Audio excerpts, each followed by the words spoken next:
Stage 4 మోకాళ్ల అరుగుదలకి నొప్పి లేకుండా కీళ్ల మార్పిడి ఆపరేషన్ చేయబడును. Doctor Ramesh Gajula, endoscopic spine ortho surgeon and pain physician, పెనిషియా spine pain ortho and sleep centre, Uppal, Hyderabad. కేంద్ర హోంశాఖ సహాయ మంత్రి బండి సంజయ్ గారు నిన్న తిరుమలలో శ్రీవారి దర్శనం చేసుకున్న తర్వాత బయట పాత్రికేయ మిత్రులతో మాట్లాడుతూ టీటీడీలో దాదాపు 1000 మందికి పైగా అన్య మతస్థులు ఉద్యోగాలలో ఉన్నారు. వాళ్ళనందరినీ కూడా వెంటనే తొలగించాలి. నేను కోరటం లేదు, హెచ్చరిస్తున్నా. టీటీడీ బుద్ధి మారలేదు, ప్రభుత్వం పట్టించుకోవటం లేదు అని తీవ్రమైనటువంటి ఆరోపణ చేశారు. కేంద్ర హోంమంత్రే ఈ రకమైనటువంటి ప్రకటన చేశారంటే ఆయన నివేదిక ఏమన్నా తెప్పించుకోకుండా మాట్లాడి ఉంటారా అన్నటువంటి ఒక ప్రశ్న. అందులోనూ పక్కనే ప్రస్తుత టీటీడీ పాలక మండలి సభ్యుడిని పెట్టుకొని మరి ఆయన ఆ ప్రకటన చేయటం జరిగింది.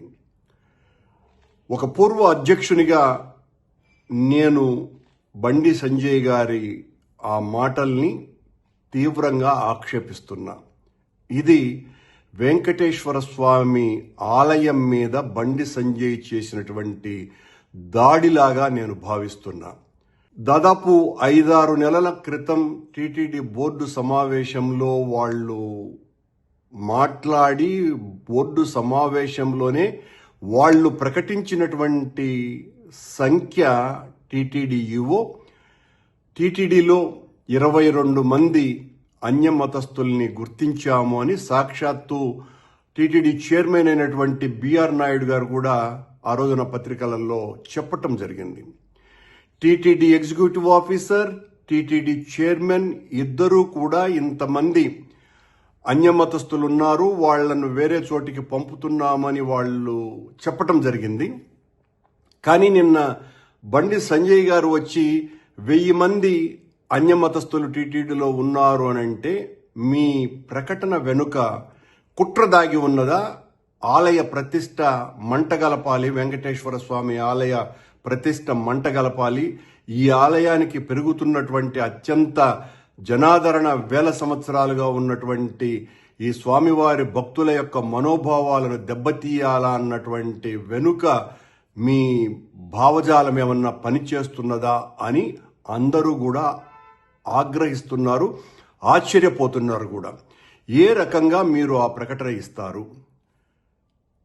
స్వామివారి ఆలయానికి దర్శనానికి వచ్చి దర్శించుకొని పోకుండా ఒకేసారి ఇంత పెద్ద బండ వెంకటేశ్వర స్వామి క్షేత్రం మీద వేయటం అంటే చాలా ఆక్షేపించదగ్గ విషయం ఇది. లేదు, మీరు హోంశాఖ మంత్రి కాబట్టి మీ పరిశీలనలో మీరు ఏమైనా నివేదిక తెప్పించుకొని ఈ 1000 మంది అన్యమతస్థులు ఉన్నారు అన్నటువంటి ప్రకటన చేసినారా? చేసినప్పుడు వాళ్ళ మీద హెచ్చరిక కూడా చేశాను అని అంటున్నారు. చర్యలు తీసుకోండి ఇంకా అన్యమతస్థుల్ని కొనసాగిస్తున్నందుకు. ఎందువల్లంటే అంతమంది దాదాపు 20% పైగా అన్యమతస్థులే టీటీడీలో పనిచేస్తున్నారు అన్నటువంటిది మీ ప్రకటన సారాంశం. ఈ ప్రభుత్వం మీ ఆధ్వర్యంలో నడుస్తున్నది. ఇది కూటమి ప్రభుత్వం. ఈ కూటమి ప్రభుత్వం తిరుమల తిరుపతి దేవస్థానాన్ని పూర్తిగా ప్రక్షాళన చేస్తాము అని ప్రతినబూనినటువంటి ఈ ప్రభుత్వం మరి ఈ మీ ప్రకటనని సమర్థిస్తుందా అని నేను ప్రశ్నిస్తున్నా. బండి సంజయ్ గారి ప్రకటనని టీటీడీ చైర్మన్ కానీ, రాష్ట్ర ప్రభుత్వం కానీ, సనాతన ధర్మ పరిరక్షకుడైనటువంటి పవన్ కళ్యాణ్ గారు కానీ, ఎగ్జిక్యూటివ్ ఆఫీసర్ కానీ, ఏ ఇతర అధికారులు కానీ 24 గంటలు పైగా గడిచినా కూడా దీన్ని ఖండిస్తూ ఒక్క ప్రకటన కూడా ఇవ్వలేదు అంటే వాళ్ళు ఆ ప్రకటనకి లొంగన్నా పొయ్యి ఉండాలా, లేదా బండి సంజయ్ గారు చెప్పినటువంటిది నిజమని భావిస్తూ అన్నా ఉండాలా?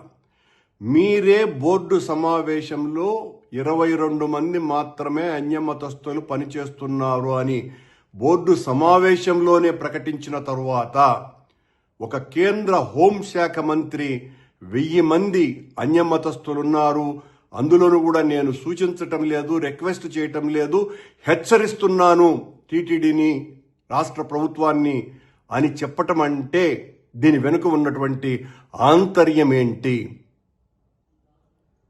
దీని మీద వివరణ ఇవ్వాల్సినటువంటి బాధ్యత రాష్ట్ర ప్రభుత్వం మీద ఉన్నది, టీటీడీ అధికారుల మీద ఉన్నది. అందులోనూ కూడా పక్కన పాలక మండలి సభ్యుడిని పెట్టుకొని ఆయన ఆ రకమైనటువంటి ప్రకటన ఇవ్వటం, ఇది టీటీడీని మొత్తాన్ని అవమానపరచటమే. టీటీడీ యొక్క పాలక మండలినే కాదు, టీటీడీలో ఉన్నటువంటి ఉద్యోగస్తులనందరినీ కూడా తీవ్రంగా అవమానపరచటమే. దీని మీద ఉద్యోగ సంఘాలు కూడా స్పందించాల్సినటువంటి అవసరం ఉన్నది.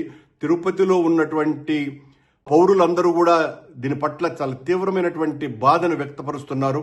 ఈ రకంగా ఒక కేంద్ర మంత్రి మాట్లాడడం భావ్యమానని, దీన్ని వెంటనే రాష్ట్ర ప్రభుత్వం సీరియస్గా తీసుకొని దాని మీద మీరు వివరణ ఇస్తారా, అది నిజమని అంగీకరిస్తారా, వెంటనే తెలియజెప్పాల్సిన పరిస్థితి మీ మీద ఉన్నది అని తెలియజేస్తున్నా. ఇండియా పాకిస్తాన్ తాజా అప్డేట్స్ కోసం డౌన్లోడ్ చేసుకోండి RTV లైవ్ యాప్.